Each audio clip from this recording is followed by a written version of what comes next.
Hi అండి, అందరికీ నమస్కారం. ఈ రోజు మన ఇందిరమ్మ ఇళ్ల వీడియో అన్నమాట. చూసుకున్నట్టయితే చాలా మంది అయితే ఇందిరమ్మ ఇళ్ల కోసం అయితే పేద ప్రజలు అప్లికేషన్ అనేది చేశారనమాట. కానీ వీళ్ళకైతే L1, L2, L3 లో ఎలాంటి పేర్లు అనేవి రావలేదు.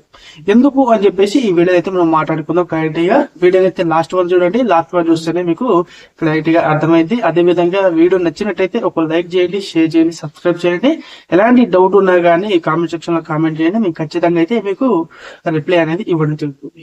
ఇక చూసుకున్నట్టయితే మనకి ఈ ఇందిరమ్మ ఇళ్ళకి సంబంధించిన అప్లికేషన్ ఫామ్ అనేది వీళ్ళు ఫిలప్ చేసినప్పటికీ వీళ్ళకి గవర్నమెంట్ తరపు నుంచి ఎలాంటి కాల్స్ వచ్చినా గానీ వాళ్ళు ఎంక్వైరీకి వచ్చినప్పుడు వీళ్ళు అందుబాటులో అనేది లేరనమాట. కేవలం వచ్చేసరికి వీళ్ళకి ఫోన్ స్విచ్ ఆఫ్ ఉండడం కానీ, లేదంటే ఫోన్ వచ్చినప్పటికీ వీళ్ళు వేరే వర్క్స్ లో ఉన్నప్పుడు ఫోన్ లిఫ్ట్ చేయకపోవడం. ఓకేనా. అదే విధంగా ఇల్లు ఏదైతే కిరాయి ఇల్లు ఉంటామో వీళ్ళు వాళ్ళు ఆ ఇంటికి వచ్చినప్పుడు ఆ ఇల్లు మళ్ళీ మార్చే అవకాశం ఉంటుంది కదా కొంతమంది. అప్పుడు వాళ్ళు ఎంక్వైరీకి వచ్చినప్పుడు ఈ ఇల్లు మారవడంతో వాళ్ళ అడ్రస్ అనేది మళ్ళీ దొరకకపోవడంతో కొంతమందికి అయితే ఈ L1, L3 కేటగిరీలో అయితే పేర్లు అనేది రాలేదన్నమాట. వీళ్ళకైతే ఏ కేటగిరీలో వీళ్ళకైతే పేర్లు రాలేవు. వచ్చిన వాళ్ళైతే ఏవైతే ఉన్నాయో ఇల్లు జాగా లేని వారికి అయితే L1, L2 లో వచ్చింది. జాగా ఉన్న వారికి L1 వచ్చింది. ఈ 4 వీలర్ వచ్చిన వారికి L3 వచ్చింది. మరి వీళ్ళకి ఎప్పుడు వస్తుంది, మరి ఎలా ఎంక్వైరీ చేస్తారు మరి ఇంతవరకు అని చెప్తే వీళ్ళని మళ్ళీ ఎంక్వైరీ అడిగి వస్తారనమాట వీళ్ళకి. ఓకేనా. మరి ఆధార్ కార్డు ఏదైతే లింక్ అయితే ఉంటుందో మీరు ఇచ్చినప్పుడు అవి చూసుకొని అయితే వీళ్ళైతే మళ్ళీ అయితే మీకు కాల్ చేయడం కానీ, లేదంటే మీ ఇంటికి ఓకేనా ఇంటికి అయితే రావడం జరిగి పక్కన వాళ్ళకి అనుకొని వాళ్ళకైతే ఎంక్వైరీకి అయితే వస్తారనమాట.